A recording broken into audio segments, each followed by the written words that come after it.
Hello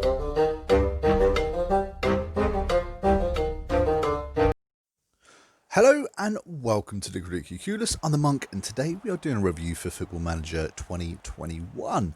Just want to start out by saying a great big happy new year to everyone.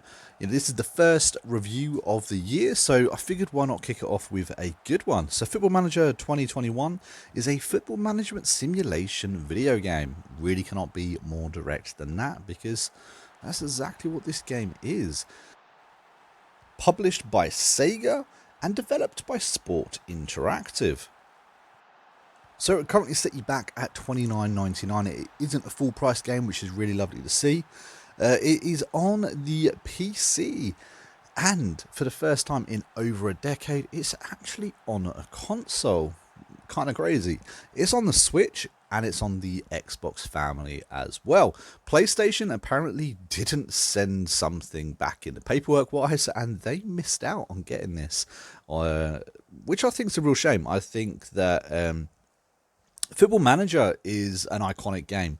It's one of those games that, a lot of us played way back when. It used to be on the old PlayStations. I think the last time I ever played it would have been on a PlayStation 2. This franchise goes back a very long time, but it's been exclusively pretty much on console ever since. Now, for anyone who hasn't played a Football Manager game, it is pretty much exactly as it sounds. We are talking about the real football here. So for my American audience, this is basically you're managing teams like Real Madrid, Man United, in their representative leagues. And you've got to try and win every single trophy that there is, or, build your own history. I think the best thing, or a good thing about this game, is you get to build up your own personal history about a club. You can even make a club, you can improve the facilities. This game pretty much has all the features that you would like to see in FIFA. Now, I'm a long-time FIFA player. In fact, I have probably played FIFA ever since Football Manager decided not to be on the consoles, and that really is true. It literally just occurred to me. I loved playing Football Manager way back when, and I'm not ashamed to say that I've played FIFA, over the years, many, many times as if it was a Football Manager game. It's one of those games that does everything it wants to do, and it does it really well, and this is no exception whatsoever.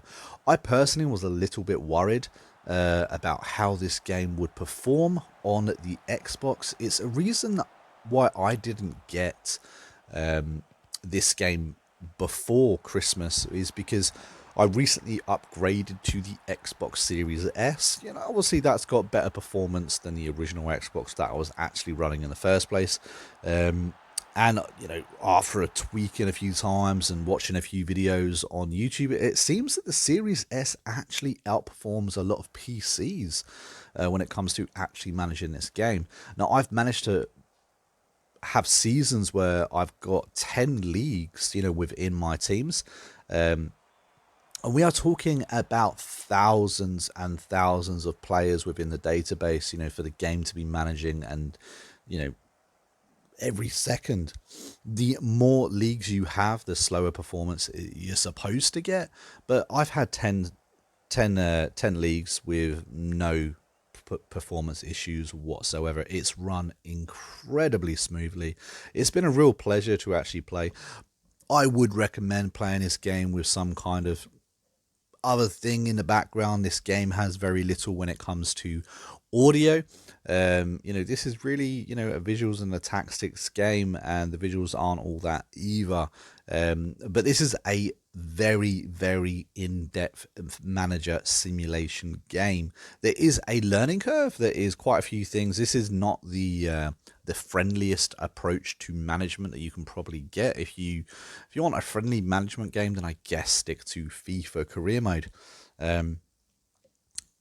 But once you kind of get your head around certain things, the game becomes a lot easier. In fact, the game does also hold your hand. If you just straight up tell the game, look, I do not know what the hell I'm doing, it will give you certain things to do. And as you get your head around one thing, then you can unlock another thing.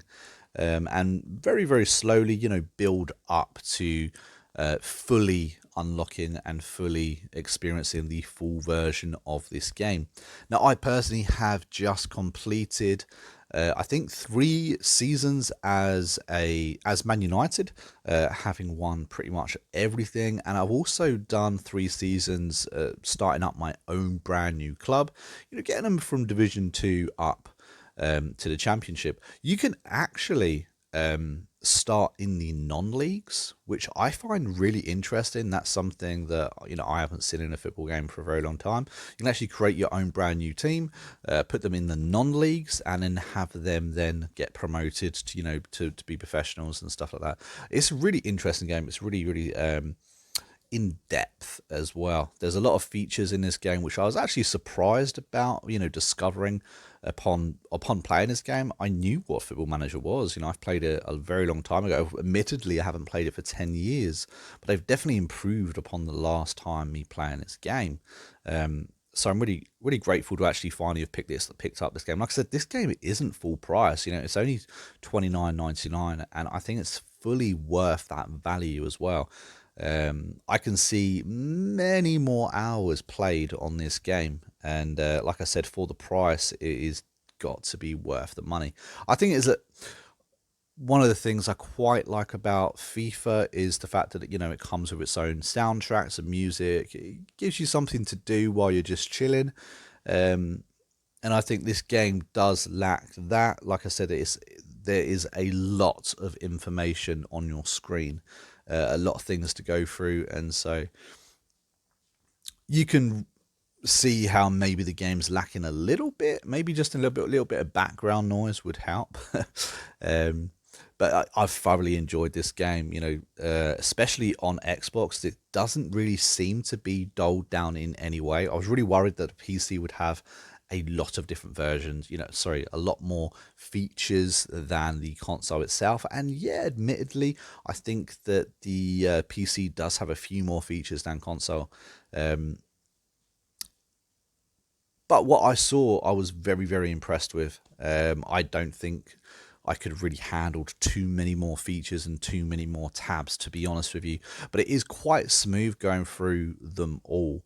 A point of note, however, is that I found that the new Xbox Series S controller worked better at negotiating the screens, the many screens that there are within this game, than the regular Xbox controller.